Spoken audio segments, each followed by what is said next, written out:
la nascita e la giovinezza della Batelia restano alquanto in ombra, in quanto notizie certe sulla sua storia si hanno solamente a partire dal 1071, anno in cui diventò abate del monastero di San Benedetto di Bari.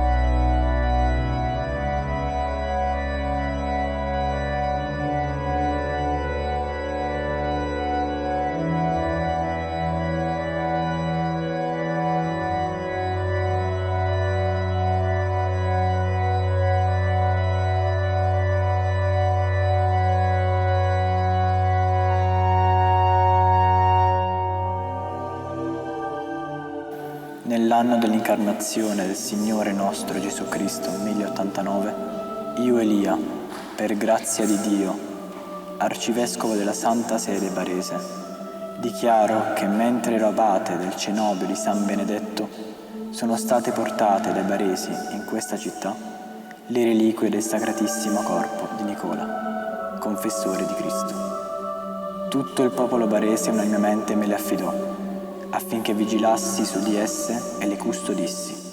Lo sbarco dei marinai baresi il pomeriggio di quella domenica è stato spesso riportato con una buona dose di fantasia. È opportuno quindi, per cercare di capire che cosa accadde veramente, attenersi alla fonte più dettagliata sull'argomento. Si tratta dell'anonimo Franco, il quale conosceva il testo di Niceforo, ma lo ampliò ascoltando altri testimoni oculari. Nessuno potrebbe avere una tale eloquenza nell'esprimersi, né una tale arte nello scrivere, da poter rendere adeguatamente quale gioia recasse la narrazione di una simile novità. Avresti potuto vedere gli abitanti semplicemente attoniti, quasi fosse stato il Signore a parlare dal cielo. Avresti potuto vederli saltare di gioia e manifestare ai propri cari la loro gioia. E la cosa non scosse soltanto la città di Bari, ma la notizia mosse l'intera provincia a venire a vedere.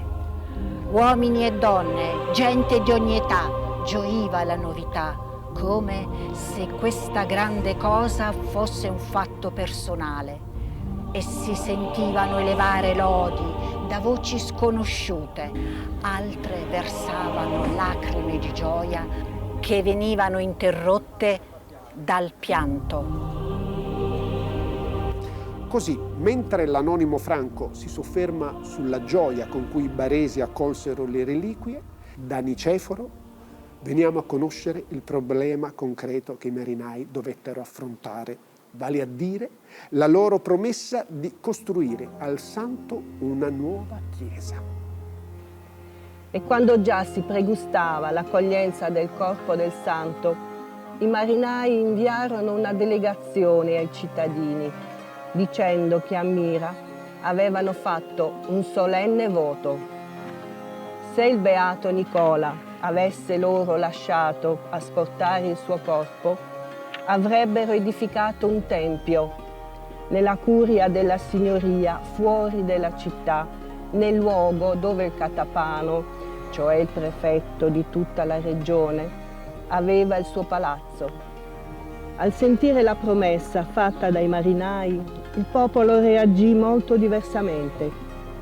I più potenti erano del parere che dovesse essere portato in cattedrale, mentre la maggioranza espresse entusiasticamente il suo assenso a che fosse sepolto nella corte del catapano. L'arcivescovo Ursone, che si trovava a Trani per preparare un suo pellegrinaggio in Terra Santa, appena avvertito sospese tutto e venne a Bari, dando ordine che le reliquie fossero trasferite in cattedrale, cosa che cozzava con la decisione di Elia e soprattutto la determinazione dei marinai. Il mancato accordo portò ad uno scontro armato tra le guardie di Ursone da una parte e i marinai e il popolo dall'altra, con il risultato di alcuni morti e molti feriti. Alla vista dei morti, l'arcivescovo fece sospendere ogni ostilità e permise che al grande santo di Mira fosse costruita una basilica nella città, così come richiesto. Con gli stessi baresi ho preso l'impegno della costruzione della chiesa, dedicata allo stesso beato Nicola, nella corte che una volta era pretorio pubblico. La direzione dei lavori di costruzione fu affidata dunque proprio all'abate Elia, il quale si mise subito al lavoro, accompagnato dall'entusiasmo dei cittadini e dei forestieri. Come già detto da Niceforo, il primo passo per Elia fu quello di determinare l'area dove avrebbe dovuto sorgere la basilica, a prescindere dalla presenza o meno di edifici civili e o ecclesiastici. È certo comunque che Elia cominciò con delle demolizioni, ad eccezione della prima chiesetta San Gregorio e della chiesetta di Santo Stefano, perché appena fuori dal palazzo. Nulla si sa del palazzo catepanale, ma si può supporre che almeno una parte delle strutture murarie sia stata inglobata nella nascente basilica. Mentre ancora si discuteva sul da farsi, il signor Elia, abate del monastero di San Benedetto in Bari, coi suoi monaci salì sulla nave su cui era il corpo del santo. Dopo la dovuta venerazione, tra baci devoti e lacrime, grazie alla sua fede, ottenne che gli consegnassero le reliquie e che le conservasse nel suo monastero, fino a quando non fosse rientrato in città l'arcivescovo Ursone e col suo consiglio decidessero il luogo più idoneo per le reliquie. Tutti furono d'accordo. Calmatisi gli animi, dalla nave furono mostrate le reliquie.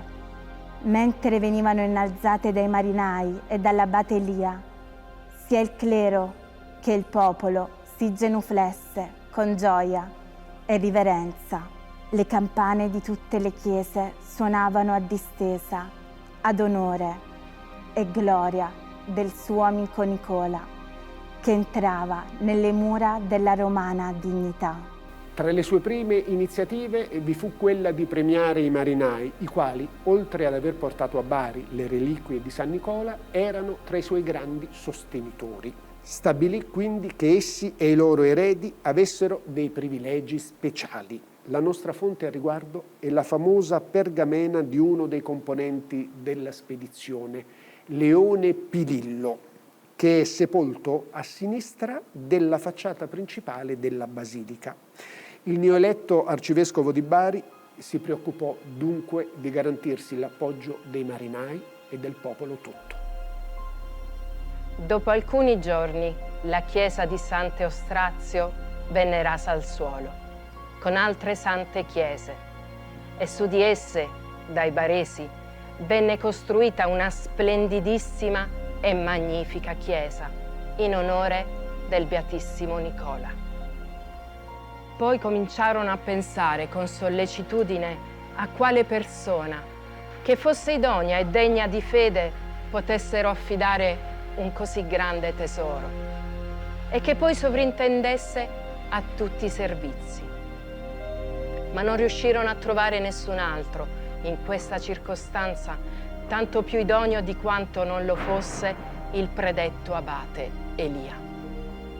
Perciò, con il consenso e il favore di tutti, l'arcivescovo gli affidò la cassa delle reliquie e tutte le cose sopra ricordate, anzi, volle che lui fosse sovrintendente a tutto quello che c'era da fare.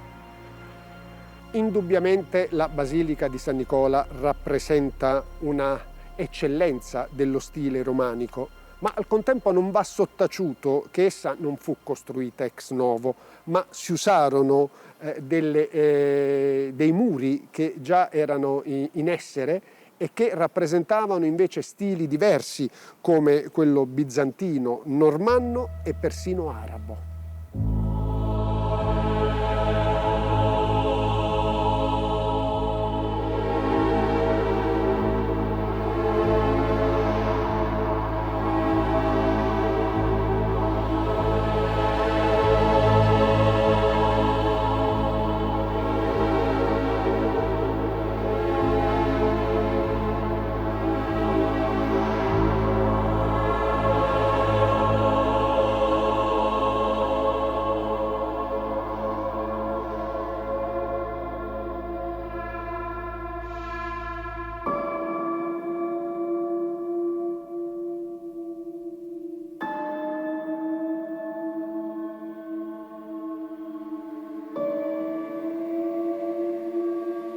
Bisogna anche dire che Elia aveva un quadro ben ampio di quello che doveva realizzare. In altre parole, mentre i lavori procedevano, provvedeva che questo tempio si inserisse in una vera e propria cittadella nicolaiana, una cittadella che sarebbe servita poi non solo ad officiare i riti religiosi, ma anche ad accogliere i numerosi pellegrini.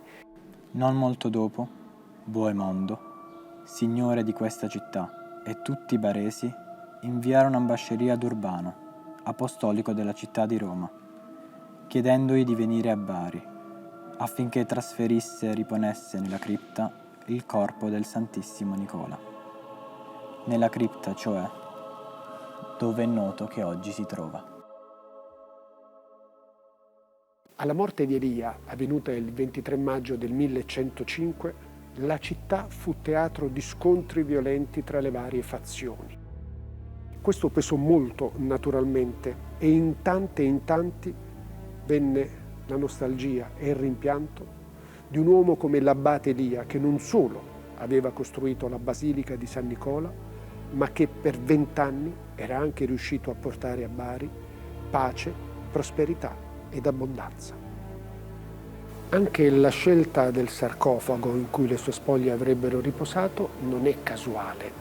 Sotto artistici archetti 4 filosofi greci stanno pacatamente conversando. È l'immagine plastica di quella sapienza che sempre ispirò l'abate Elia. La sua fu una figura quasi eterea che guardava dall'alto i baresi con l'idea di proteggerli e regalare loro clemenza e tranquillità.